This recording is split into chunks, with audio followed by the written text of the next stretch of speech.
سوچ کی غلامی۔ ابن خلدون کی نظر میں قوموں کی تباہی کا اصل سبب۔ ابن خلدون تاریخ اور معاشرتی علوم کا وہ روشن ستارہ ہے جس کی فکر آج بھی زمانے کو راہ دکھا رہی ہے۔ ان کی تحریریں صرف ماضی کی تاریخ نہیں بلکہ حال اور مستقبل کا آئینہ بھی پیش کرتی ہیں۔ ان کا ایک جملہ ہے جو بظاہر سخت معلوم ہوتا ہے، لیکن جب اس کی تہ میں جا کر سوچا جائے تو ایک پوری قوم کی شکست کا راز کھلتا ہے۔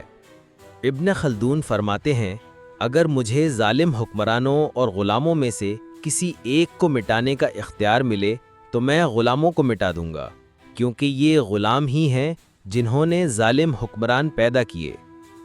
یہ بات سننے میں عجیب لگتی ہے کہ غلاموں کو ظالموں سے زیادہ خطرناک کیوں قرار دیا گیا، لیکن جب ہم اس پر گہرائی سے غور کرتے ہیں تو یہ حقیقت کھلتی ہے کہ ظالم حکمران دراصل ذہنی غلاموں کی پیداوار ہوتے ہیں۔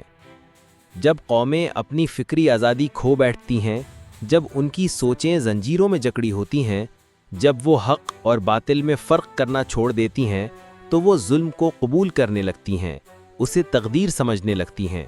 یہی سوچ کی غلامی ہے جو قوموں کی بربادی کا اصل سبب بنتی ہے۔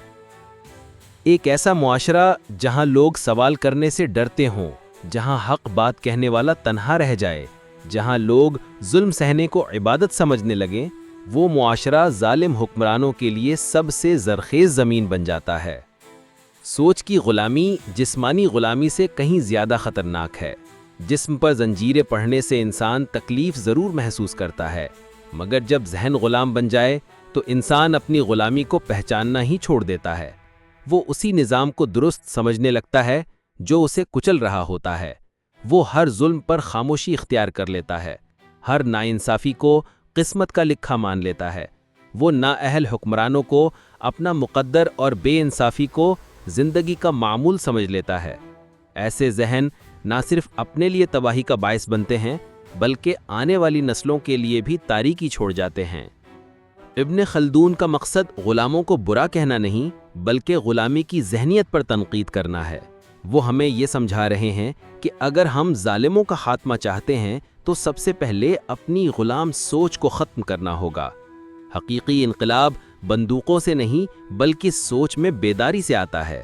جب قومیں شعور حاصل کرتی ہیں، جب وہ سوال کرنا سیکھتی ہیں، جب وہ ظلم پر خاموش رہنے کے بجائے اس کے خلاف کھڑی ہوتی ہیں، تبھی ظالم حکمرانوں کا وجود ختم ہوتا ہے۔ آج ہمارے معاشرے کو بھی اسی سوچ کی غلامی کا سامنا ہے۔ ہم نے تنقید کو گناہ اور سچ کو خطرہ سمجھ لیا ہے۔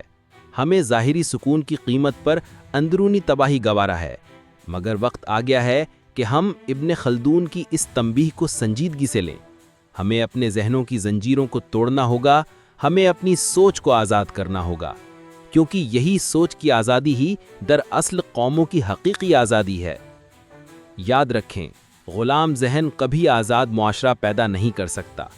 جب تک ہم سوچنے، بولنے اور سچ کہنے کی ہمت پیدا نہیں کرتے، تب تک ظالم حکمران ہمارے اوپر مسلط رہیں گے۔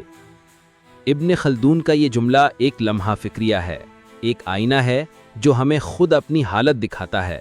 اب فیصلہ ہمارے ہاتھ میں ہے، ہم اپنی سوچ کو آزاد کر کے ایک نئی صبح کا آغاز کرتے ہیں یا اسی غلامی کی رات میں گم رہتے ہیں۔